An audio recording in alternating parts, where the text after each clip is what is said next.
एक सबसे पहली आज्ञा आप लोगों सबके द्वारा इस्राएलियों को यही दी कि तू अपने प्रभु अपने परमेश्वर के सिवाय और किसी दूसरे को ईश्वर करके ना मानना, केवल तू अपने ही परमेश्वर को धन्यवाद करना। हम उसी को अपना प्रभु मानकर अपने सामने जानकर चले। प्रभु हम धन्यवाद करते हैं, हम धन्यवाद करते हैं, हम आपका धन्यवाद करते हैं उस दया के, उस कृपा के, धन्यवाद करते हैं उस अनुग्रह के लिए। हम अनुग्रह के द्वारा बचाए गए। हम धन्यवाद। आज अनुग्रह हमें हमेशा पाप को हम पर प्रभाव डालने नहीं देता, पाप को हम पर प्रभुत्व करने नहीं देता। हम धन्यवाद करते हैं प्रभु जी। हम झट अनुग्रह के सिंहासन के पास आते हैं, अपने विश्वास के कर्ता के पास आते हैं, अपने सिद्ध करने वाले प्रभु यीशु मसीह के पास आते हैं, जिसने हमारे लिए परमेश्वर इतना दुख सहने। धन्यवाद यीशु, धन्यवाद यीशु, आपकी हमारी मदद। हम धन्यवाद करते हैं। जब कलीसिया लगाकर प्रार्थना में जाएगी तो भी आप हमारी सहायता करेंगे। इसके लिए धन्यवाद, धन्यवाद परमेश्वर। Thank you Lord, thank you Lord, thank you Lord. Hallelujah, hallelujah. धन्यवाद हो प्रभु, धन्यवाद हो पिता, धन्यवाद हो प्रभु। आपकी महिमा हो। आपने सुना है, धन्यवाद यीशु के नाम से। आप हालेलुया। प्रभु का धन्यवाद हो। आप बैठ सकते हैं। आइए, इस समय है कि परमेश्वर के वचन को हम सुने, परमेश्वर के वचन को बड़े ध्यान से सुने। सबसे ज़्यादा जागृति वहीं पे होती है जहाँ पर लोग वचन सुनने के लिए बिल्कुल चैतन्य रहते, अलर्ट रहते हैं। हालेलुया। कह तेरा दास सुनता है। हालेलुया। सुनने के लिए परमेश्वर के समीप आना मूर्खों के बलिदान चढ़ाने से उत्तम है। कितनी अच्छी बात सब उपदेशक की पुस्तक उसका 5वां अध्याय और 1 वचन में लिखा है। मतलब बुद्धिमान बनना है हमें। मूर्ख वे होते हैं जो परमेश्वर की वचन को सुनते नहीं हैं। हम वचन को सुनते हैं, उसकी भेड़ें उसके शब्द को सुनती हैं और वो परायों के पीछे नहीं जाती। आज हम मसीह की देह में शामिल होंगे और कितना बड़ा परमेश्वर का अनुग्रह हमें मिला कि आज वर्ष के 6वें महीने में भी आप हैं। परमेश्वर ने आपको हर महीना अपनी देह में शामिल किया।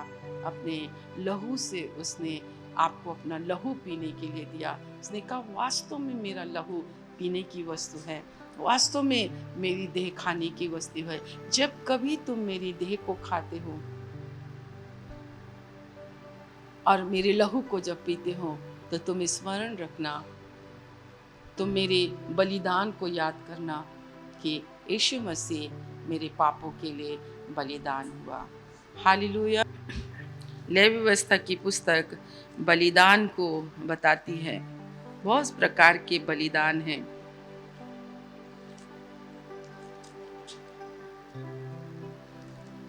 हम चाहते हैं कि लेवी व्यवस्था की पुस्तक 1 अध्याय और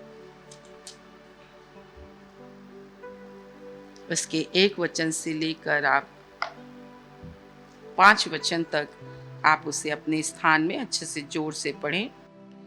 praise the Lord. Hallelujah, hallelujah. इस पुस्तक का जो प्रमुख उद्देश्य जो है परमेश्वर की पवित्रता और उसके लोगों के द्वारा आराधना करने की है। इस पुस्तक का जो मुख्य उद्देश्य है परमेश्वर की पवित्रता और उसके लोगों के द्वारा आराधना करने और जीवन के जीने के तरीके, ताकि उनका संबंध जो है वो इस्राएल के परमेश्वर के साथ हो सके। Praise the Lord. हालेलुया। लेवी व्यवस्था की पुस्तक जो है वो बलिदान की पुस्तक है। परमेश्वर का पुत्र यीशु मसीह ने अपने आप को हम सब के लिए बलिदान कर दिया। और उससे भी श्रेष्ठ और अच्छी बात यह है कि परमेश्वर ने अपने पुत्र प्रभु यीशु मसीह को आपके और मेरे लिए दे दिया। हालेलुया। सो परमेश्वर की पवित्रता, उसकी पवित्रता के कारण ही तो हम उसकी आराधना करते हैं। उसको दंडवत करते हैं। सबसे ज़्यादा श्रेष्ठ बात बाइबल की यही तो है, पवित्रता, परमेश्वर की पवित्रता। परमेश्वर की पवित्रता के द्वारा ही आप और मैं उसकी आराधना करते हैं। बाइबल हमको जीवन जीने के तरीके बताती है। परमेश्वर के साथ हमारा संबंध, इस्राएल के परमेश्वर के साथ हमारा संबंध का होना बहुत ज़्यादा जरूरी है, बहुत ज़्यादा जरूरी है। इसी में हम सीख रहे हैं, वाला भी गाना मैं आपको बहुत जल्दी सिखाऊंगी। तुम जगत की ज्योति हो, तुम दरा की नमक भी हो। आपको पता है ज्योति और दिया का कितना संबंध है? तेल के साथ कितना बड़ा संबंध है। बिना तेल के बाती जल नहीं सकती। बिना परमेश्वर के आप और मैं जीवन जी नहीं सकते, क्योंकि परमेश्वर के पुत्र यीशु मसीह में ही जीवन है, उसके लहू में जीवन है, उसके देह में जीवन है।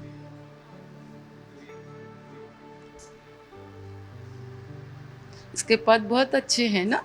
उसने पैदा इसलिए किया, उसने जीवन इसलिए दिया कि उसकी मर्जी कर सको सदा। उसकी मर्जी। तुम जगत की ज्योति हो, तुम धरा की नमक भी हो। आपको पता है आप नमक हैं। भोजन चाहे कितना भी स्वादिष्ट बना लिया जाए, अरे मैं नमक डालना भूल गई। केक कितना भी स्पंजी बना लो, ओ मैं चीनी डालना भूल गई, क्या होगा?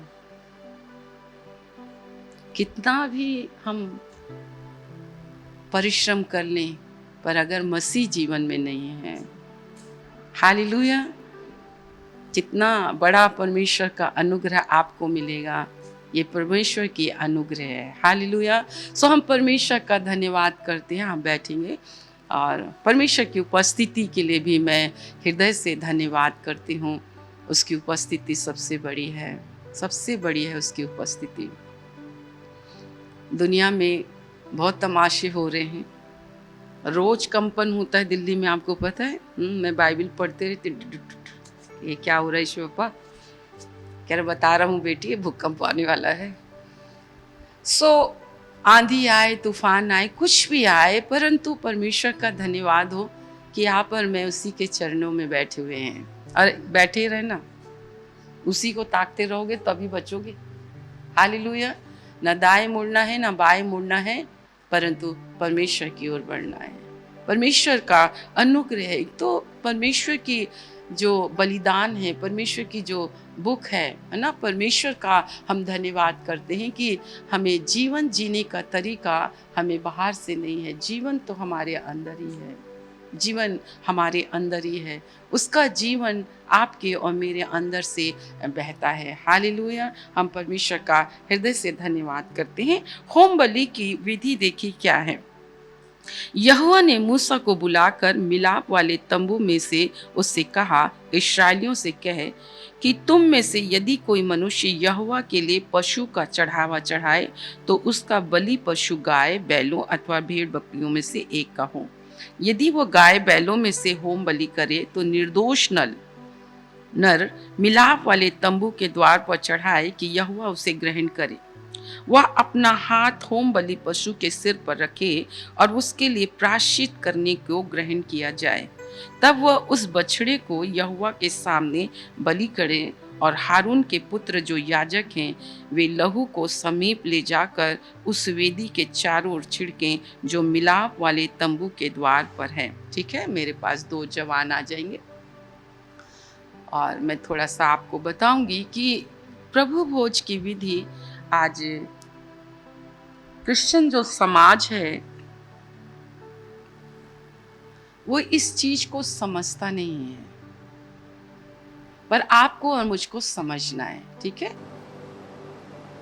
एक बलिदान है, ये चीज आज जो है यहाँ पे जो आपने पढ़ा है, ठीक है, हमने क्या है इसके ऊपर मतलब बलिदान जो पाप होम बलि, मनुष्य जाति का पाप, ठीक है, इस पर लिखा है ये तो निर्दोष नर मिलाप वाले तंबू के द्वार पर चढ़ाए कि यहोवा उसे ग्रहण करे। वह अपना हाथ होम बलि पशु के सर पर रखो। इसका क्या मतलब है? होम बलि परमेश्वर का पुत्र प्रभु यीशु मसीह बनना जो है वो संसार को दिखा रहे हैं। व्यक्तिगत रीति से बन्ना के पाप, मेरे पाप, आपके पाप क्या किया जा रहा? होम बलि पशु के सर पर रखे। वह अपना हाथ होम बलि के पशु के सर पर रखे और वह उसके लिए प्रायश्चित करे। कौन किसके लिए प्रायश्चित करे? बन्ना ने अपना हाथ सुमित के ऊपर रखा है तो सुमित उनके पापों के लिए प्रायश्चित करेंगे। मतलब बन्ना नहीं मरे, यीशु मसीह मरा। सुमित नहीं मरा, यीशु मसीह मरा। ये है होम बलि। आइए अपने स्थानों पर आप खड़े हो जाएं। इतना बड़ा काम प्रभु यीशु मसीह ने, परमेश्वर ने आपके और मेरे लिए किया। आइए अपनी बाइबल को नीचे रखें, उस गीत को गाएं, परमेश्वर ने जगत से कैसा प्रेम किया। और इससे इस गीत को गाने से पहले ये दृश्य अपनी आंखों के सामने लाए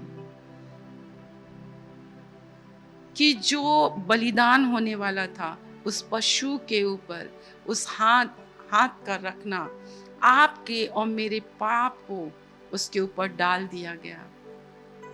मैं नहीं मरी, मेरे पापों के बदले मेरा यीशु मरा। इसलिए जब कभी तुम इस देह को खाते और इस लहू को पीते हो तो मुझे स्मरण हमेशा रखना। इसलिए कलीसिया में घमंड का कोई कारण नहीं है। चाहे हम छोटा काम करें, बड़ा काम करें, चाहे आपको कितना भी प्यार मिले, कितना भी प्रोत्साहन मिले, कितनी भी आपकी बड़ाई मिले, आपकी आंखों से आंसू बहना चाहिए, क्योंकि मेरी तो पूरी दुर्दशा को मैंने हाथ रखकर उसके ऊपर, मैं नहीं मरा परंतु मेरा सारा भार। Hallelujah Lord, thank you Lord Jesus, hallelujah. जगत से ऐसा प्रेम किया कि उसने अपना इकलौता बेटा दे दिया। परमेश्वर ने जगत से ऐसा प्रेम किया, उसने अपना इकलौता बेटा दे दिया। प्रेम किया, प्रेम किया, दे दिया, इकलौता दे दिया। प्रेम किया, प्रेम किया, दे दिया, इकलौता दे दिया। इस बात को आप कभी ना भूलें। एक आज्ञा भी है ये कि जब कभी तुम इसे खाओ और इसे पियो तो मेरे स्मरण के लिए ये किया करो। बार बार हमें याद रखना है, बार बार हमें याद करना है, बार बार हमें याद करना है, ठीक है। उसको हम 6वें वचन से पढ़ेंगे फिर से कि फिर वह होम बलि पशु की खाल निकाल कर उस पशु को टुकड़े टुकड़े करे। तब हारून याजक के पुत्र वेदी पर आग रखे और आग पर लकड़ी सजा कर रखें, और हारून के पुत्र जो याजक हैं वे सिर और चर्बी समेत पशु के टुकड़ों को उस लकड़ी पर जो वेदी की आग पर होगी सजा कर रखें, और वह उसकी अतड़ियों और पैरों को जल से धोए। तब याजक सबको वेदी पर जलाए कि वो होम बलि यहोवा के लिए सुखदायक सुगंध वाला हवन ठहरे। हालेलुया। पैर जो है वह आपके और मेरे चाल चलन को दिखाता है। हमें मसीहत से ज्यादा लोगों को हमारे अंदर मसीह को देखना है। हालेलुया।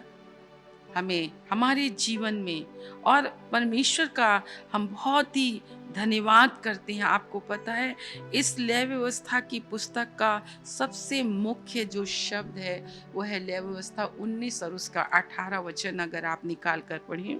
यीशु मसीह ने भी नए नियम में आपको और मुझको यही एक आज्ञा दी। क्या दी? अपने पड़ोसी से अपने ही समान प्रेम करना। कौन है मेरा पड़ोसी? ये पूरा संसार है भाई, जो अधर्म में जी रहा है, पाप में जी रहा है, मूर्खता में जी रहा है, अंधविश्वास में जी रहा है, रूढ़िवादिता में जी रहा है, एक अनजाने ईश्वर की उपासना कर रहा है। हमें उनसे ऐसा प्रेम करना है जैसा प्रेम पिता ने मुझसे और आपसे किया। यीशु मसीह सारे संसार का परमेश्वर है, सारे जगत का परमेश्वर है। उसने जगत से ऐसा प्रेम किया।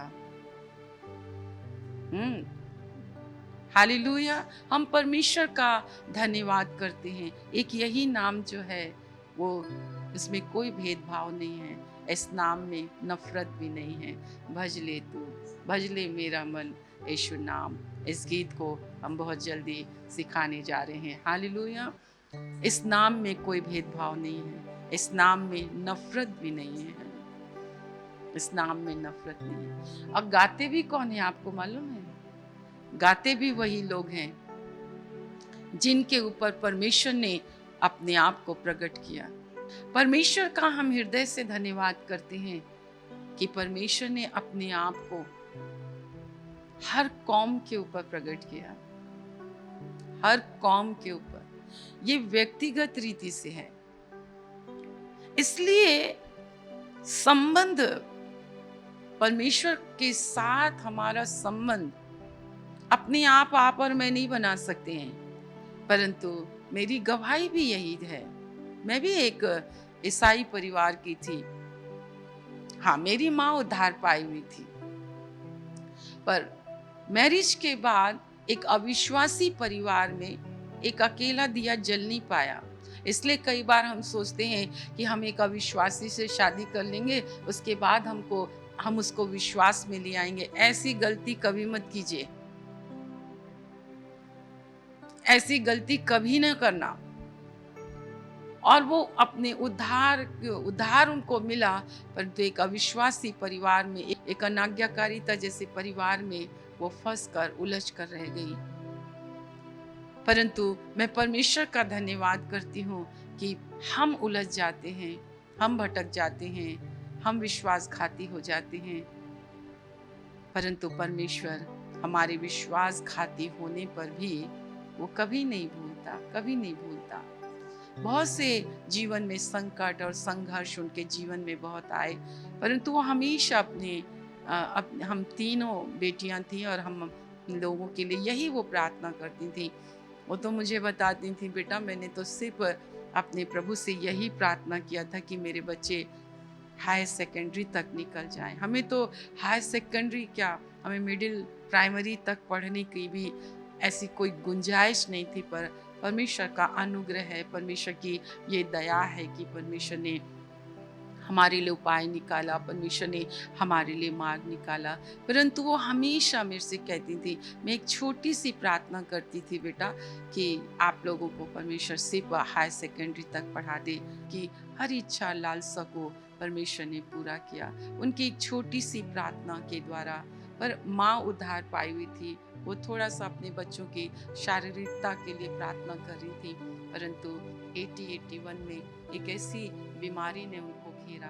मैंने बताया ना, जो परमेश्वर से प्रेम करते हैं या जितनों से परमेश्वर प्रेम करता है, उनके लिए परमेश्वर की सब बातें मिलकर भलाई को उत्पन्न करती। 81 में मेरी मम्मी के जीवन में बीमारी आना और उसके बाद बीमारी का जो सिलसिला हमारे घर में आरंभ हुआ, हमारे घर के भीतर शराब, हमारे घर के भीतर लड़ाई, हमारे घर के भीतर झगड़ा, आक्रोश, बहुत सी ऐसी बातें कि ऐसे ऐसे घर के माहौल में से परमेश्वर की बेटी बन जाना, परमेश्वर की दासी बन जाना, परमेश्वर की सेविका बन जाना, ये परमेश्वर का अनुग्रह के द्वारा ही है, ये परमेश्वर के प्रेम के द्वारा ही है, ये परमेश्वर के ही द्वारा है।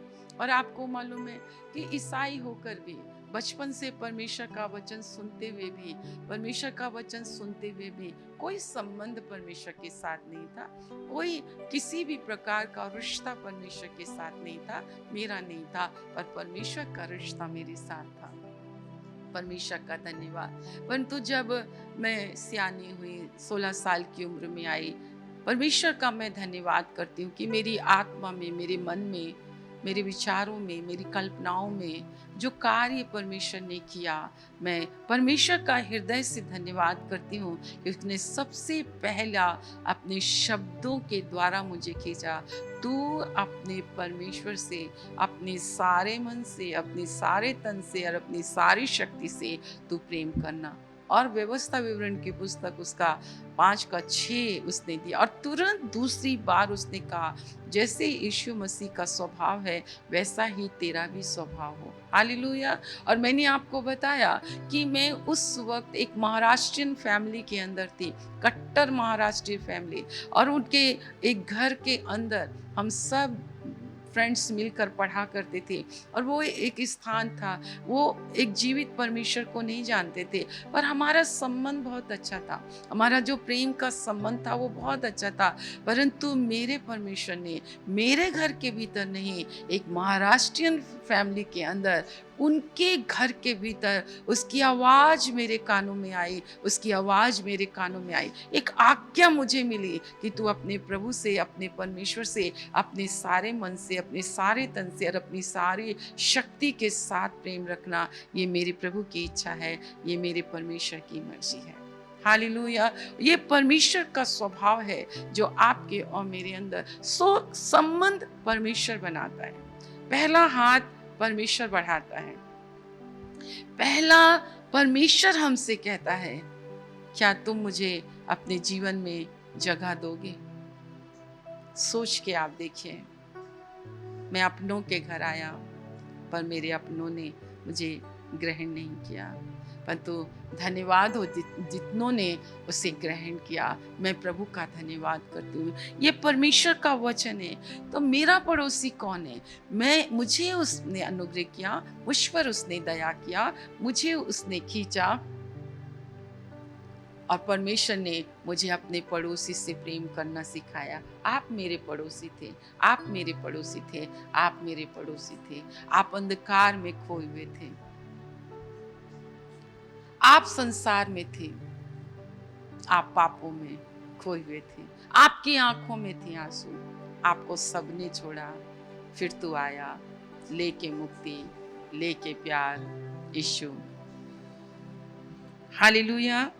अपने मन में एक दूसरे के प्रति बैर न रखना, अपने पड़ोसी को अवश्य ही डांटना, नहीं तो उसके पाप का भार तुझको उठाना पड़ेगा। पलटा ना लेना, ना अपने जाति भाइयों से बैर रखना, परंतु एक दूसरे से अपने ही समान प्रेम रखना। मैं यहोवा हूं। तुम मेरी विधियों को निरंतर मानना, अपने पशुओं को भिन्न जाति के पशुओं से मेल खाने न देना, अपने खेत में 2 प्रकार के बीज इकट्ठे न बोना, सनी और ऊन की मिलावट से बना हुआ वस्त्र ना पहनना। ये वचन आपके और मेरे लिए है।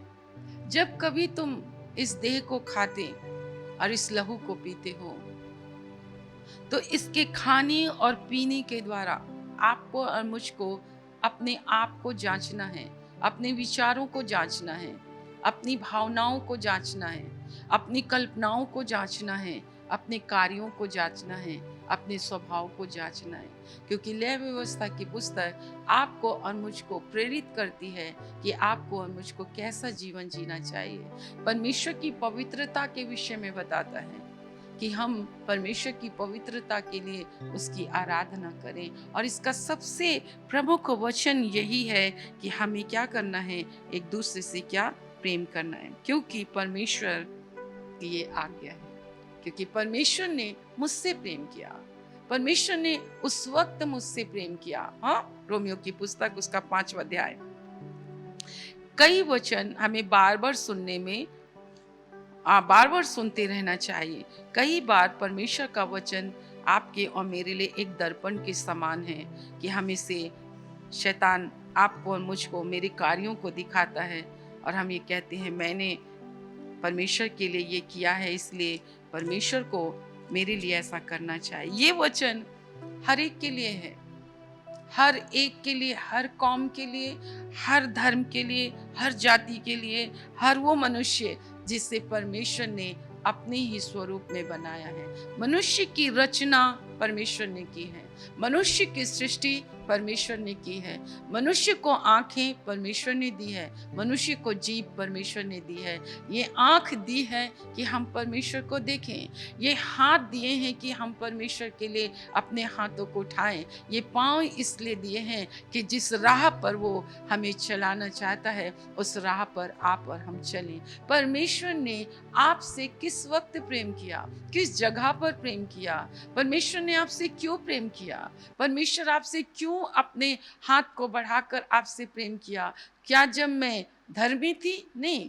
क्या मैं योग्य थी? नहीं। लिखा है अच्छे लोगों के लिए तो कोई मरने का साहस भी कर सकता है, परंतु बुरे मनुष्यों के मरने के लिए तो कोई दुस्साहस भी नहीं कर सकता है। बाइबल इसलिए बहुत श्रेष्ठ है, बाइबल की पुस्तक इसलिए बहुत श्रेष्ठ है, बाइबल के विधि, बाइबल के नियम बहुत ही श्रेष्ठ हैं।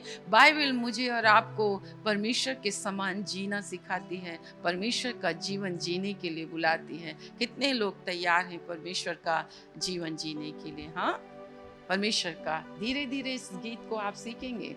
तुम जगत की ज्योति हो, तुम धरा की नमक भी हो, तुम जगत की ज्योति हो, तुम धरा की नमक भी हो। मसीहत, मसीह मेरा स्वाद है।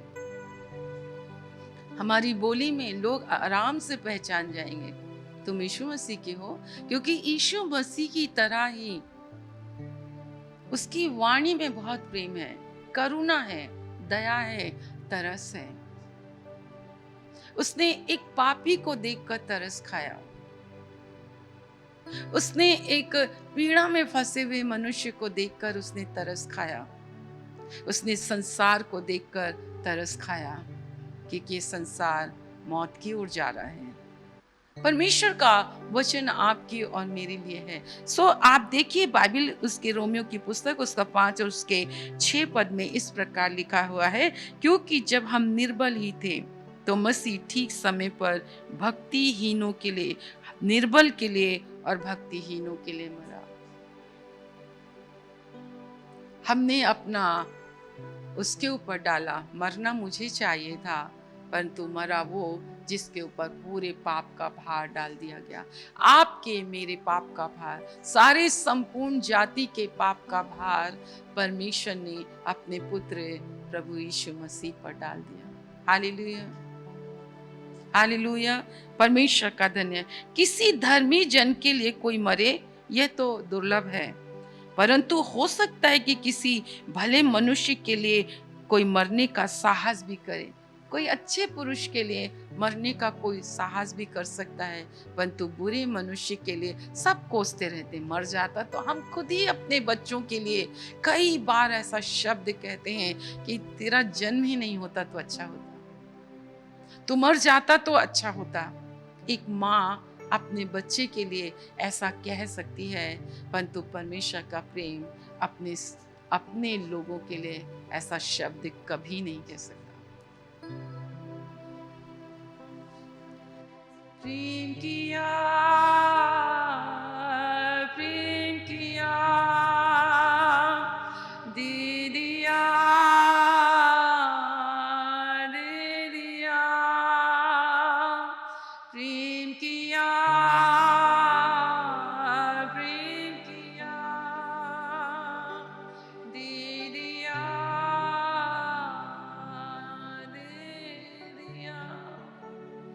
उसके प्रेम से भरे, आओ उसके प्रेम से भरे, आओ उसकी करुणा, उसके तरस से भरे, आए उसकी दया से भरे। भर दीजिए प्रभु। हालेलुया। 18 वचन लिखा है, परंतु परमेश्वर हम पर अपने प्रेम की भलाई इस रीति से प्रकट करता है कि जब मैं पापी ही थी तभी मसीह मेरे लिए मरा। किसके लिए? निर्बल के लिए। जब मैं निर्बल ही थी, जब मैं भक्तिहीन थी। भक्तिहीन मतलब भक्ति का दूर दूर तक आपके जीवन में कोई भी नहीं था। इसलिए इन दिनों में बीते 5-6 वर्षों से हर फ्राइडे उपवास की प्रार्थना में जब आप और मैं आ रहे हैं तो परमेश्वर की आत्मा आपसे मुझसे कह रही है, स्पष्टता से कह रही है, इस नियमों के अनुसार चर्च आना बंद कर दीजिए, नियमों के अनुसार गाना गाना बंद कर दीजिए, नियमों के अनुसार बाइबल पढ़ना बंद कर दीजिए। एक नियम बन चुका है उपदेशकों का, सिखाने वालों का कि सिखा नहीं है, सीखें तो ठीक, नहीं सीखें तो ठीक नहीं। परमेश्वर नियमों से ज्यादा आपसे मुझसे प्रेम चाहता है कि हम प्रेम करते हुए उसकी सुनने के लिए उसकी समीपता में आए कि मेरा परमेश्वर मुझसे क्या चाहता है। अगर आज ये भक्ति आप और मैं भोर को उठकर कर रहे हैं तो भक्तिहीन को भक्ति करने वाला मेरे यीशु ने बनाया। मेरे पापों का भार उसके ऊपर डाल दिया गया। जब मैं निर्बल थी, मैं भक्तिहीन थी। हालेलुया। परंतु देखो, इसलिए मैं आपसे कहती इफ, बिकॉज, बट, ये जो शब्द इतने इफेक्टिव शब्द हैं बाइबल में। परंतु इस बात को तुम स्मरण रखना, परंतु परमेश्वर का प्रेम मेरे ऊपर उस वक्त लिखा है, प्रेम की भलाई। भलाई क्या है?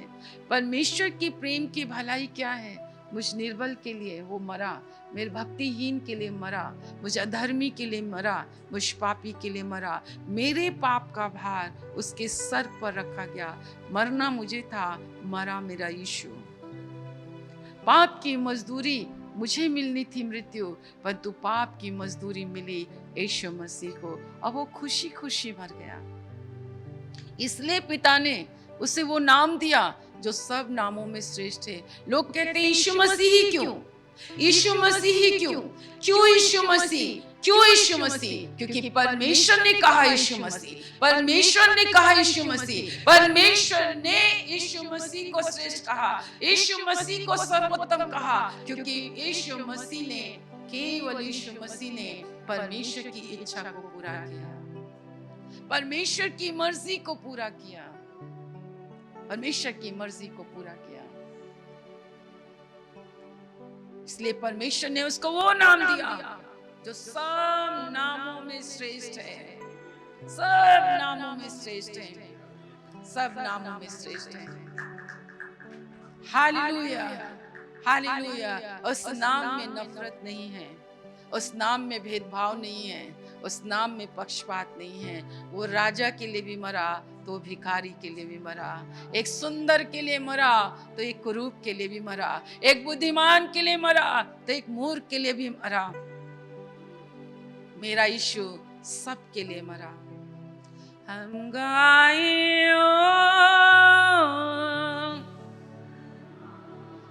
तू राजाओं का,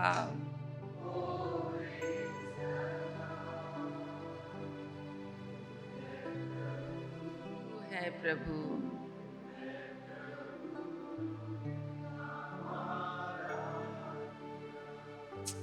उसके प्रेम की भलाई आपके जीवन में इस रीति से प्रकट हुई कि जब आप पापी ही थे तभी मसीह मेरे लिए मरा, यीशु मेरे लिए मरा। ये सत्य है, यही सत्य है, और इस सत्य को आपको जानना है। हालेलुया। और सत्य ये है कि जब मैं निर्बल था, मैं अधर्मी था, मैं भक्तिहीन थी, जब मैं पापी थी तो मसीह मेरे लिए मरा, मसीह मेरे लिए बना।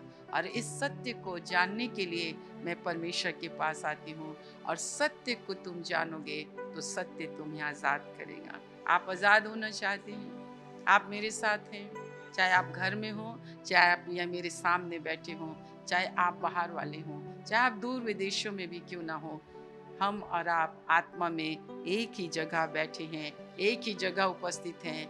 वो है राजाओं के राजा और वो प्रभुओं के प्रभु। वो उसके प्रेम की भलाई आपके और मेरे जीवन में उस दिन प्रकट हुई जिस दिन उसने मेरी आंखों को खोला, उसने मेरी समझ को खोला कि मैं कुछ भी नहीं, मेरा मसीह मेरे लिए सब कुछ है। सबसे अच्छी बात परमेश्वर की भलाई आपके और मेरे जीवन के लिए यही है। ठीक है, अगर हम लेवी व्यवस्था की पुस्तक और उसके इसी 19 अध्याय के 18 वचन को अगर हम देखें तो यहाँ पर जो आज्ञा परमेश्वर ने आपको और मुझको दी है, पलटा ना लेना, किसी से बदला ना लेना, ना अपने जाति भाइयों से बैर रखना। जब आप पर मैं प्रभु भोज में शामिल होते हैं तो हमें ये बात बहुत ध्यान रखने वाली बात है। ये परमेश्वर की आज्ञा है, बदला ना लेना, परंतु एक दूसरे से अपने ही समान प्रेम रखना। अपने ही समान, एक दूसरे से अपने ही समान। इंसान अपने को बहुत ज्यादा प्यार करता है, कहीं यही तो पाप नहीं है? पर अच्छी बात है अपने आप से प्यार करना। तो परमेश्वर ने कहा एक काम करता हूँ, जितना प्रेम, जैसा प्रेम तुम अपने आप से करते हो वैसा ही प्रेम तुम्हें एक दूसरे से करना है। जितना प्रेम, उसमें हल्का सा भी कम नहीं होना चाहिए, बिल्कुल वैसा ही प्रेम करना है जैसा तुम अपने आप से करते हो। क्या ये आज्ञा कठिन है? क्या ये आज्ञा कठिन है? एक घड़ी अपने आप को बलिदान चढ़ा देना, एक विशेष प्रकार के कपड़े पहन लेना, सुबह से लेकर रात तक खाना पीना नहीं, जंगल में जाके बैठ जाना। तुम कुछ भी कर लो, तुम आसान काम कर रहे हो, परंतु मेरे प्रभु ने कहा कि मैं तुमसे ये बात कहता हूँ, ये सब करने से ना मोक्ष मिलने वाला, ये सब करने से ना तो उद्धार मिलने वाला है, ये सब कुछ कार्य करने से तुम कुछ भी प्राप्त नहीं कर सकते हो, परंतु इतना करो जो मैंने तुमसे कहा। जब मैंने आप पर, तुम पर, सब लोगों पर परमेश्वर के प्रेम की भलाई उस वक्त प्रकट हुई कि जब मैं भक्तिहीन थी, जब मैं निर्बल थी, जब मैं अधर्मी थी, जब मैं पापी थी, तो एक अच्छे इंसान के लिए कोई मरने का साहस भी कर सकता है, परंतु बुरे मनुष्य के लिए, अधर्मी के लिए, पापियों के लिए, निरंकुशों के लिए मरने का दुस्साहस भी कोई नहीं कर सकता, परंतु मैंने किया। हालेलुया। और उसी परमेश्वर ने अपने आप को जब आप पर और मुझ पर प्रकट किया तो उसने एक छोटी सी आज्ञा दी कि देखो मैं तुमसे कहता हूँ कि पलटा मत लेना, बदला मत लेना, बिल्कुल भी बदला मत लेना, पर जैसा प्रेम तुम अपने आप से करते हो वैसा ही प्रेम अपने सताने वालों से करो, अपने बुरा भला कहने वालों से करो, गाली देने वालों से करो, उजाड़ने वालों से करो। ये मेरी आज्ञा है और परमेश्वर की आज्ञा को पूरा करना ही मेरा और आपका धर्म है। ईसाई धर्म को आप भूल जाइए, आपका और मेरा धर्म केवल एक ही है, वो है परमेश्वर की आज्ञाओं का पालन करना। और परमेश्वर की आज्ञा ये है कि जैसा प्रेम तुम अपने आप से करते हो बिल्कुल वैसा ही प्रेम तुम पड़ोसी से करो, वैसा ही प्रेम तुम पड़ोसी से करो। ये परमेश्वर की आज्ञा है। अपने ही समान आपको और मुझको प्रेम करना है, और प्रेम करना आप और मैं केवल परमेश्वर से ही सीख सकते हैं। Hallelujah, hallelujah. 19 वचन कहता है तुम मेरी विधियों को निरंतर मानना। कौन सी विधि है नए नियम में? प्रेम करना। किससे प्रेम करना? अपने जाति भाइयों से। क्या है हमारी जाति? विश्वास। आपकी जाति क्या है? विश्वास। आपका धर्म क्या है? विश्वास। आपकी सेवा क्या है? विश्वास। आपकी सेवा भी विश्वास है, आपका धर्म भी विश्वास है, आपका कार्य भी विश्वास है, आपकी जाति भी विश्वास है, आपकी जाति भी विश्वास है। और विश्वास परमेश्वर के उन कार्यों को सुनने से आता है जो कार्य परमेश्वर ने अपने पुत्र प्रभु यीशु मसीह के द्वारा आपके और मेरे लिए किया।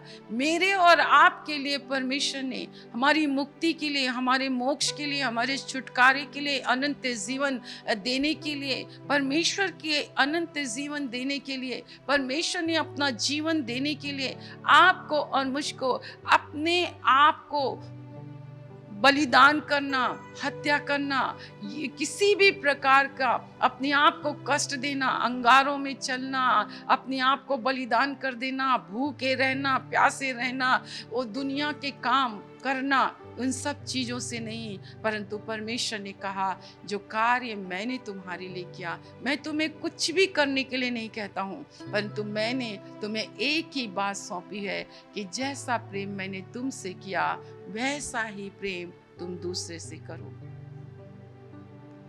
प्रेम और प्रेम और प्रेम और प्रेम और प्रेम और प्रेम, इस पूरी दुनिया में अगर कुछ बढ़ सकता है खमीर के समान, वो है प्रेम। सिर्फ प्रेम। प्रेम में बहुत बड़ी सामर्थ होती है, मृत्यु के तुल्य सामर्थ होती है। लोग कहते हैं कि मृत्यु बहुत बड़ा सामर्थ्य है, नहीं, परंतु प्रेम ने मृत्यु के डंक को ही तोड़ दिया। ये परमेश्वर का वचन आपके और मेरे लिए है। हम परमेश्वर का हृदय से धन्यवाद करते हैं। उसके 15 वचन को, ले व्यवस्था 1:19 का 15 हम देखेंगे। न्याय में कुटिलता ना करना, ना तो कंगाल का पक्ष करना, ना बड़े मनुष्यों का मुंह देखा विचार करना, एक दूसरे का न्याय धर्म से करना, लुतरा बनकर अपने लोगों में ना फिरा करना, एक दूसरे का लहू बहाने की युक्तियां ना बांधना, मैं यहोवा हूँ। अपने मन में एक दूसरे के प्रति बैर न रखना, अपने पड़ोसी को अवश्य डांटना, नहीं तो उसके पाप का भार तुझको उठाना पड़ेगा। आप सोच लीजिए, आप नजरअंदाज नहीं कर सकते हैं। आप अपने बच्चे को देखकर आप नजरअंदाज नहीं कर सकते हैं।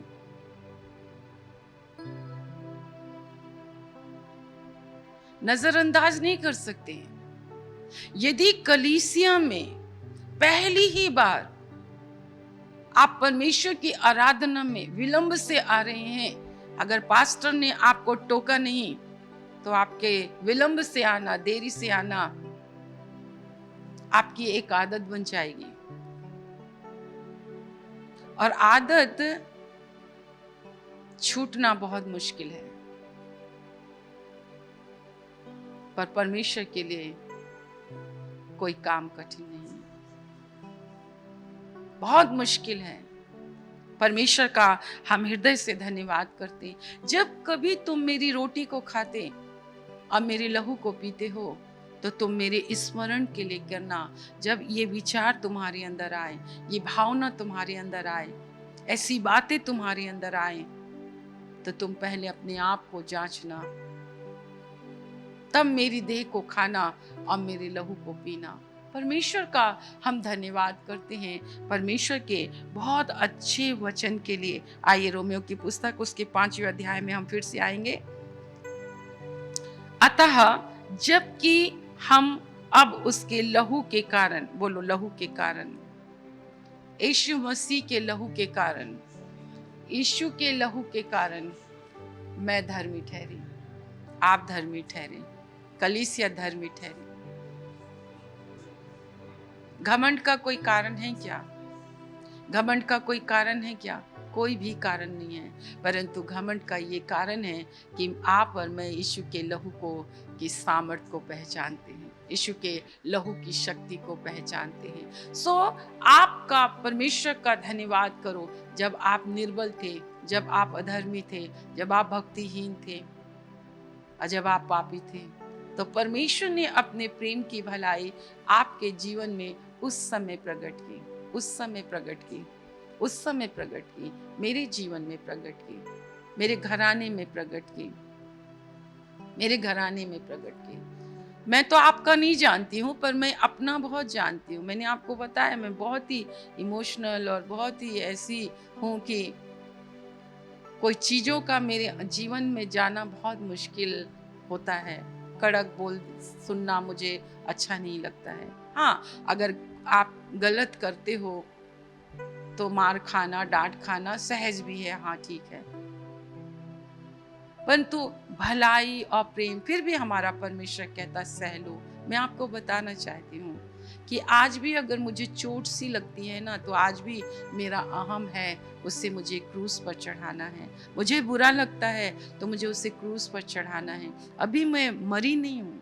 मैंने हमेशा बोला, जब कोई इंसान मर जाता है तो उसे मालूम नहीं है कि उसके लिए कौन रो रहा है, कौन उसके पास आ रहा है, कौन उसके बारे में क्या-क्या बोल रहा है, कौन उसको सुगंधित द्रव्य उसको चढ़ा रहा है, कौन उसके ऊपर फूल माला चढ़ा रहा है। उसे कुछ नहीं पता, क्योंकि वो मर चुका है। मसीही जीवन आपको और मुझको ऐसे ही जीना है कि हमारे ईगो को अगर ठेस आज भी लग रही है, बुरा लग रहा है हमें किसी बात को, हम किसी को सह नहीं पा रहे हैं, किसी की चीज़ों को हम सह नहीं पा रहे हैं, तो अभी तक मैं मरी नहीं हूँ। और जब तक कि गेहूं का दाना गिर कर पड़ कर मर नहीं जाता, तब तक वो फल नहीं लाता है, बिल्कुल नहीं लाता है।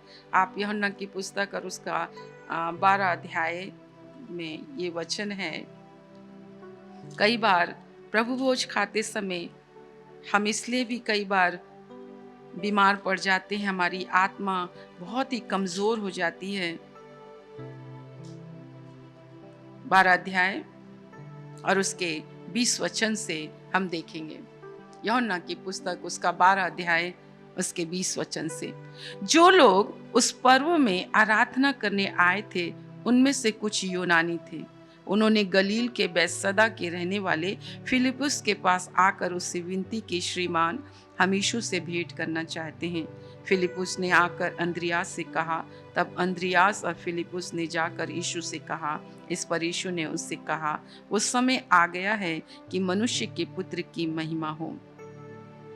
मैं तुमसे सच सच कहता हूँ कि जब तक गेहूं का दाना भूमि में पड़कर मर नहीं जाता, वह अकेला रहता है, परंतु जब वो मर जाता है तो बहुत फल लाता है। और जब आप और मैं फल लाएंगे, इसी से परमेश्वर की महिमा होगी और परमेश्वर आपको और मुझको अपने पुत्र के स्वरूप में बदलना चाहता है, अपने पुत्र के स्वरूप को देना चाहता है। जब तक मेरा अहम नहीं मरेगा, जब तक मैं नहीं मरूंगी, तब तक मैं अकेले रहूंगी। परंतु जब मेरा अहम मर जाएगा, मुझे बुरा लगना छोड़ना पड़ेगा, मुझे डांट सुननी पड़ेगी, मुझे आलोचना सुननी पड़ेगी, मुझे उल्हाना सुनना पड़ेगा। आप कभी बुरा मत मानिए, कभी भी बुरा मत मानिए। कठोर से कठोर वचन आपको मिलने दीजिए, आपकी भलाई के लिए है, वो आपकी अच्छाई के लिए है। क्योंकि जब तक आप नहीं मरोगे आप अकेले रहोगे, परंतु जब आप मर जाओगे तभी आप फल लाओगे। यीशु मरा और आज तक फल ला रहे हैं। आपके लिए आपको मरना है। कितने लोग मरने के लिए तैयार हैं? परमेश्वर का धन्यवाद। 25 वचन, जो अपने प्राण को प्रिय जानता है वो उसे खो देता है, और जो इस जगत में अपने प्राण को अप्रिय जानता है अनंत जीवन के लिए उसकी रक्षा करेगा। यदि कोई मेरी सेवा करे तो मेरे पीछे हो ले, और जहाँ मैं हूँ वहाँ मेरा सेवक भी होगा। यदि कोई मेरी सेवा करे तो पिता उसका आदर करता है। परमेश्वर की सेवा जब हम करते हैं तो परमेश्वर उसका आदर करता है। सेवा के लिए भी आपके और मेरे जीवन में बहुत सारे ऐसी बातें हैं। सेवा जो आप करते हो वो बहुत अच्छी बात है, पर उससे बढ़कर सेवा क्या है, आइए मेरे साथ निकालें यूहन्ना की पुस्तक और उसका 6वां अध्याय और उसके 25 वचन से हम पढ़ेंगे। यीशु ने कहा, जीवन की रोटी मैं हूँ, जो बातें आपको दी जा रही हैं ये जीवन की रोटी है। कई बार हम सत्य को जानते नहीं हैं। सत्य क्या है? सेवा क्या है? सेवा सेवा। झील के पार जब वे उससे मिले तो कहा, हे रबी, तू यहाँ कब आया? यीशु ने उन्हें उत्तर दिया, मैं तुमसे सच सच कहता हूँ कि तुम मुझे इसलिए नहीं ढूंढते हो कि तुमने आश्चर्य कर्म देखे, परंतु इसलिए कि तुम रोटियां खाकर तृप्त हुए। नाशवान भोजन के लिए परिश्रम ना करो, परंतु उस भोजन के लिए जो अनंत जीवन तक ठहरता है, जिसे मनुष्य का पुत्र तुम्हें देगा, क्योंकि पिता अर्थात परमेश्वर ने उसी पर छाप लगाई है। सुनने वालों पर परमेश्वर का बड़ा अनुग्रह हो। अनंत जीवन यीशु मसीह के द्वारा ही मिलता है। और क्यों? क्योंकि पिता ने, परमेश्वर ने उसी पर छाप लगाई है। अनंत जीवन देने का अधिकार यीशु मसीह के पास है। अनंत जीवन यीशु मसीह के पास है। इसलिए आपको यीशु के पास आना ही होगा, आपको यीशु का नाम लेना ही होगा, आपको यीशु को ग्रहण करना ही होगा, क्योंकि पिता ने यीशु मसीह पर छाप लगाई है, मोहर लगाई है। मोहर जैसे आज हमारे देश की नागरिकता के लिए आपके सर्टिफिकेट में मोहर लगी होती है, वैसे ही अनंत जीवन पाने के लिए आपके माथे पर यीशु की मोहर लगनी चाहिए। भजले मन यीशु नाम। और इतने अच्छे से परमेश्वर आपको इस गीत को सीखने में मदद करेगा। हालेलुया।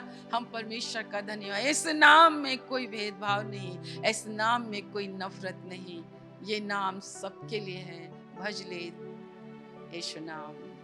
यीशु नाम एक बहुत छोटा सा है पर मधुर है। इसमें मधुरता है, इसमें प्रेम है। वो इस नाम में ही प्रेम है, इस नाम में ही प्रेम है, इस नाम में अनंत जीवन है, इस नाम में शांति है, इस नाम में पापों की क्षमा है, इस नाम में उद्धार है, इस नाम में मुक्ति है। जो कोई भी यीशु के पास आएगा, praise the Lord. Hallelujah, hallelujah. अब देखेंगे 28 वचन। उन्होंने उससे कहा, परमेश्वर के कार्य करने के लिए हम क्या करें? यीशु ने उन्हें उत्तर दिया, परमेश्वर का कार्य यह है कि तुम उस पर जिसे उसने भेजा है विश्वास करो। देखो यीशु पापा को मुझे इतने अच्छे लगते हैं। आपको अच्छे लगते हैं? मुझे तो बहुत अच्छे लगते हैं। आपको कैसे लगते हैं? बहुत। देखो वो बोल सकते थे, ये वे लोग थे जिन्हें परमेश्वर ने आश्चर्य कर्म किया, जिनके देखते उन्होंने 5 रोटी और 2 मछली को बढ़ा दिया। कुछ बोला क्या? कुछ नहीं बोला, लोग देखते रहे। पतरस कुछ बोला क्या? पतरस बहुत मन मन में बड़बड़ाता था, उसे तू बांट। सोचो टुकड़े को बांटा होगा, सोचे कैसे होगा, पर वो बढ़ता चला गया। बोले तुम मुझे इसलिए नहीं ढूंढ रहे हो कि तुमने आश्चर्य कर्म। बाइबल बहुत अच्छी शिक्षा आपको और मुझको देती है। फिर उन्होंने कहा, अब यहाँ पे भी देखो, ऊपर में भी अपने आप को दिखा रहे हैं और इसमें भी अपने आप को दिखा रहे हैं। वो ये दिखा रहे थे कि देख हम तेरे को कितना ढूंढ रहे हैं, हम कितना तुझे खोज रहे हैं, ओ हम तुझसे कितना प्यार करते हैं। परंतु परमेश्वर तो जानता है मनुष्य के मन में क्या है, मेरे मन में क्या है, आपके मन में क्या है। आप उससे झूठ नहीं बोल सकते हो। आप और मैं परमेश्वर के सामने कभी दिखावा नहीं कर सकते हैं। हमारी इबादत, हमारी उपासना, हमारा चर्च आना, हमारी बाइबल पढ़ना, हमारा उपदेश, बीमारों के लिए प्रार्थना करना, किसी भी प्रकार का कोई भी काम आप कर रहे होगे, आप कभी मत सोचिए कि परमेश्वर आपको नहीं देखता या आपके हाव भाव नहीं देखता, आपकी मनोदशा को नहीं देखता। वो आपके अंदर की सब बातों को देखता है। यहाँ पर उन्होंने बहुत अच्छी बात कही, तुम इसलिए नहीं ढूंढ रहे हो मुझे, तुम ये कोशिश मत करो जतलाने की, बतलाने के लिए, देख हम तेरे बिना नहीं रह सकते, हम तो तेरे को देखे बिना भी नहीं रह सकते हैं। बोले नहीं, तुम मुझे इसलिए नहीं ढूंढ रहे हो, परंतु अब ढूंढ रहे हो कि मछली भी बच गई और रोटी भी बच गई है। उसने एक छोटी सी शिक्षा दे दी कि हर समय मैं तुम्हें रोटी और मछली नहीं खिलाऊंगा, परंतु ये मछली और रोटी खिलाकर मैंने तुम्हारी आत्मा पर नियंत्रण या आत्मा को जीतने की कोशिश की कि तुम शरीर में हमेशा जीवित नहीं रहोगे, तुम्हारी आत्मा हमेशा जीवित रहेगी और तुम्हारी आत्मा ही वास्तविक मनुष्य है, तुम्हारी आत्मा ही वास्तविकता है, तुम्हारा शरीर नहीं। ये तो नाशवान है, ये तो मिट्टी से बना है, ये मिट्टी में मिल जाएगा, परंतु तुम्हारी आत्मा अनंत है, तुम्हारी आत्मा अमर है, तुम्हारी आत्मा में कभी अलगाव नहीं है, तुम्हारी आत्मा मुझसे कभी अलग नहीं हो सकती। इसलिए ऐसा करो कि इस नाशवान भोजन के लिए तुम मुझे मत ढूंढो, अगर ढूंढना भी है तो उस रोटी के लिए ढूंढो, उस कार्य के लिए मुझे ढूंढो, उस सेवा के लिए मुझे ढूंढो। तो क्या है परमेश्वर की सेवा, क्या है परमेश्वर का काम? होता मैं होती, हम जैसे होते तो मेरे ऊपर विश्वास करो। तुम्हें पता नहीं है मैं परमेश्वर का बेटा हूँ, तुम्हें पता नहीं है मैं पवित्र आत्मा के द्वारा गर्भ में आया, तुम्हें पता नहीं है मेरे परमेश्वर ने मुझे भेजा, तुम्हें पता नहीं है। उसने अपने आप को इनडायरेक्टली कहा, अपने आप को उसने सामने नहीं रखा। परमेश्वर की सेवा ये है, परमेश्वर का काम ये है कि जिसे उसने भेजा है तुम उस पर विश्वास करो। क्या है परमेश्वर का काम? जिसे परमेश्वर ने भेजा है तुम उस पर विश्वास करो। यीशु मसीह भेजा गया, संसार के लिए भेजा गया, संसार को उद्धार देने के लिए भेजा गया, संसार की मुलाकात परमेश्वर से कराने के लिए, संसार का मेल पिता से कराने के लिए, अंधकार को दूर करने के लिए, पाप को दूर करने के लिए, अधर्म को दूर करने के लिए। ओ जब कभी तुम मेरी रोटी को खाते और मेरे लहू को पीते तो तुम इसे खाते और पीते समय तुम इस बात को हमेशा याद रखना कि मसीह मेरे पापों के लिए मरा गया, मेरे पापों के लिए गाड़ा गया और तीसरे दिन वो मुर्दों में से जी उठा। उसने कहा जिसे परमेश्वर ने भेजा है तुम उस पर विश्वास करो। वो कह भी सकता था तुम मुझ पर विश्वास करो, मैं परमेश्वर की ओर से, परंतु ये समय नहीं था कि वो परमेश्वर की महिमा पर 12 वचन में, वो 12 अध्याय में कहता है कि फिलिपुस और अंद्रियास ने उसके पास एक मैसेज लेकर आए कि बहुत सारे लोग तुझे देखना चाहते हैं, तुझे तेरे पास आना चाहते हैं। तो उसने पतरस और अंद्रियास से कहा अब समय आ गया है कि परमेश्वर की महिमा मेरे द्वारा प्रकट हो, क्योंकि अब परमेश्वर 12, 13, 14, 15, 16, 18, 19 अध्याय में अब परमेश्वर क्रूस पर का पुत्र यीशु मसीह क्रूस पर चढ़ने जा रहा है, अब वो मरने जा रहा है, वो तीसरे दिन जी उठने वाला है।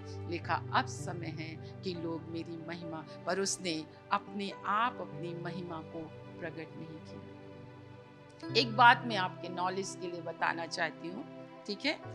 यीशु मसीह से पहले यूहन्ना आया। यूहन्ना यीशु मसीह को के लिए मार्ग तैयार करने आया। उसने क्या कहा? मेरे बाद जो आएगा मैं तो उसके पैर की जूती के बंध भी खोलने के लायक नहीं हूँ। मैंने तो तुम्हें पानी से बपतिस्मा दिया, परंतु वो आएगा तो वो तुम्हें आग और उससे बपतिस्मा देगा। दृश्य में दिखाया गया, पता नहीं बाइबल में ऐसा है कि नहीं। हाँ, तो वो बोल ही रहा है कि यीशु मसीह चलते चलते चलते चलते चलते चलते यूहन्ना के सामने आके खड़े हो गए। यूहन्ना यीशु मसीह के बारे में बोल रहा है, यूहन्ना यीशु मसीह के बारे में प्रचार कर रहा है, यूहन्ना यीशु मसीह के बारे में बहुत कुछ बोल रहा है, परंतु आपने कहा कि जैसे ही यीशु मसीह आके उसके सामने खड़े हुए तो उसने यीशु मसीह से खुद पूछा कि जिसकी प्रचार मैं कर रहा हूँ क्या वो तू ही है? कैसे? उसने कहा कैसे होगा कि वो तू ही है? बहुत से लोग ऐसे थे, पर यीशु मसीह को उसने कैसे जाना कि यही है? क्योंकि पिता ने कहा जब वो बपतिस्मा लेकर ऊपर आएगा तो उसके कांधे पर कबूतर आकर रुकेगा। तब यूहन्ना ने पहचाना ये यीशु। भजले मन यीशु नाम, बन जाएंगे तेरे बिगड़े काम।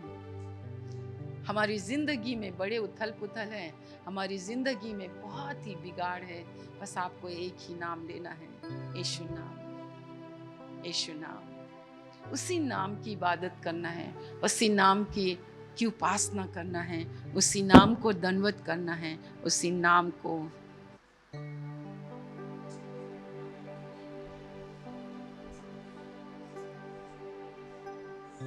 सलाम करना है। प्रभु आपसे बातचीत कर रहे हैं। कितने लोग मरने के लिए तैयार हैं? कितने लोग मरने के लिए तैयार हैं? है ना? आइए मेरे साथ निकालेंगे इब्रानियों की पुस्तक 12 अध्याय।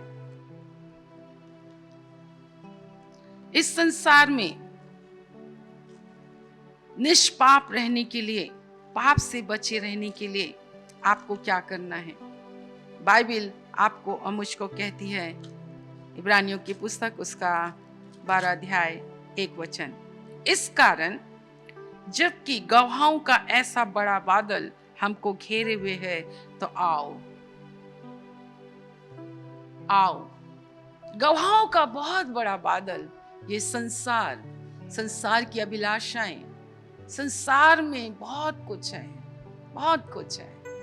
आपके घर में बहुत कुछ है, आपके हाथ में बहुत कुछ है, आपके अंदर बहुत कुछ है। लिखा है, इस कारण जबकि गवाहों का ऐसा बड़ा बादल हमको घेरे हुए है, आओ हर एक रोकने वाली वस्तु, हर और उलझाने वाले पाप को दूर कर वो दौड़ जिसमें हमें दौड़ना है, धीरज से दौड़ें और विश्वास के कर्ता और सिद्ध करने वाले यीशु की ओर ताकते रहें, जिसने उस आनंद के लिए जो उसके आगे धरा था, लज्जा की कुछ चिंता न करके क्रूस का दुख सहा और परमेश्वर के सिंहासन के सामने बैठा।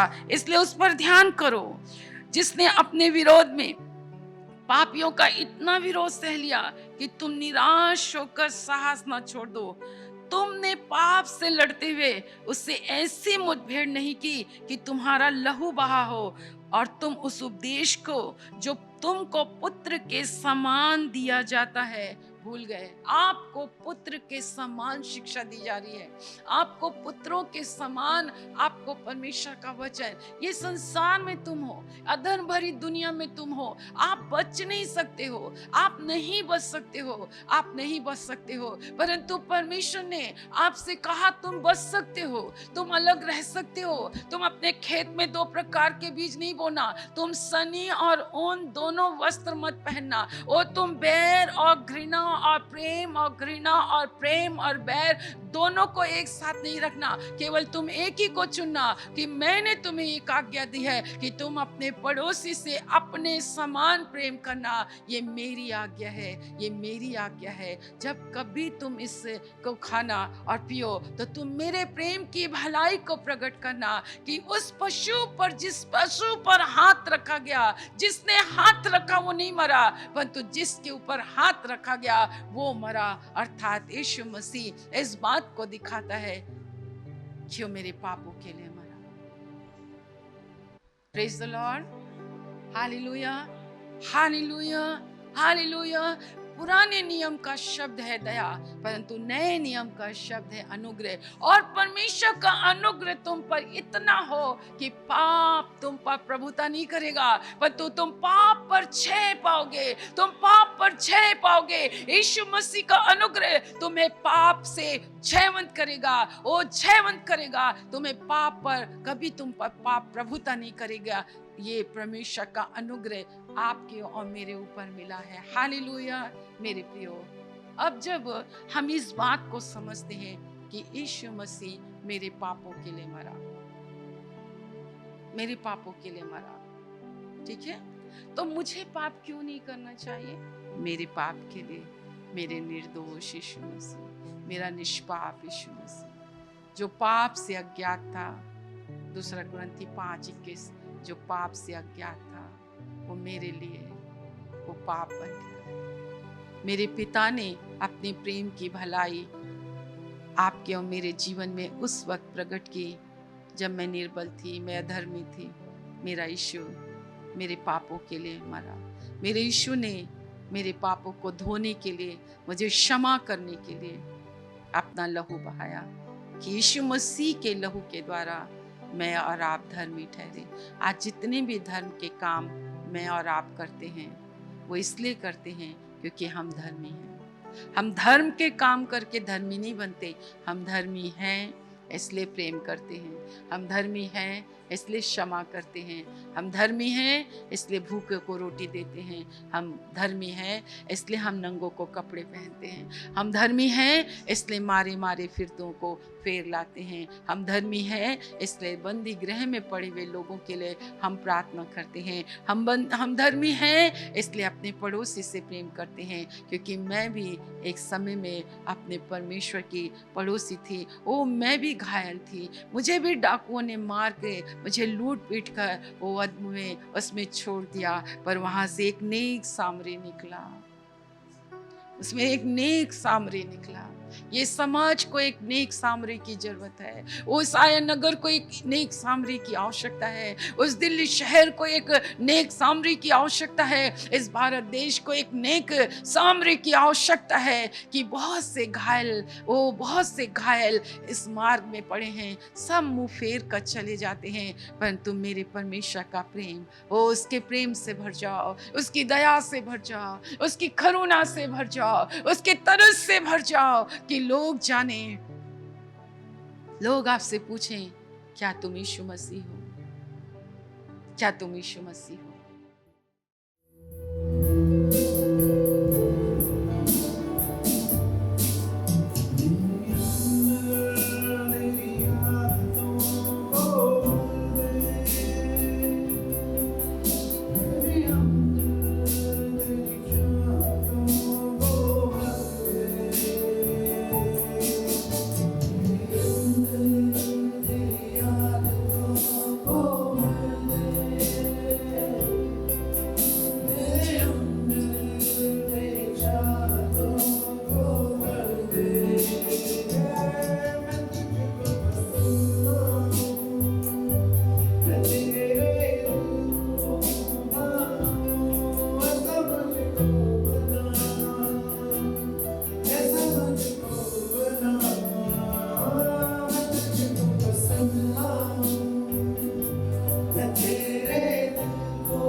आप ही से पाया है, सब कुछ आप ही ने दिया है प्रभु। ये जीवन भी तो आप ही ने दिया है, ये जीवन भी आप ही का है प्रभु जी।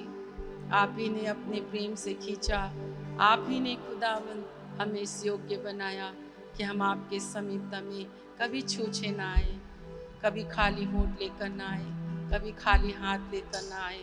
आज सब कुछ प्रभु अपने प्रेम से भला, अपनी भलाई से भरा, अपने अनुग्रह से इतना भरा मेरे परमेश्वर, आपने हमारे लिए में सब कुछ दिया, ताकि जो कुछ आपने हमें दिया उसी में से हम आपको दे देकर आपकी महिमा करें, आपका आदर करें, आपको मान दें, आपको सम्मान दें। जितनों ने सब कुछ दिया प्रभु, अपना समय दिया, अपना बल दिया, अपनी सेवा दी, अपना धन दिया, हमने आपसे पाकर आपको दिया, और देने के द्वारा प्रभु हम आपका हमेशा आदर करते रहें। सब बातों को आप ग्रहण कीजिए, सब बातों को ग्रहण कीजिए प्रभु। और जब तक कि आप अपने चुने हुओं को बादलों पर लेने नहीं आ जाते प्रभु, हम तब तक हम सब पर आपका अनुग्रह होता रहे, हम सब पर आपकी दया होती रहे। आपका अनुग्रह हमें विजयी बनाए, आपका अनुग्रह हमें खुदावन मेरे परमेश्वर जीवन से बढ़कर करे।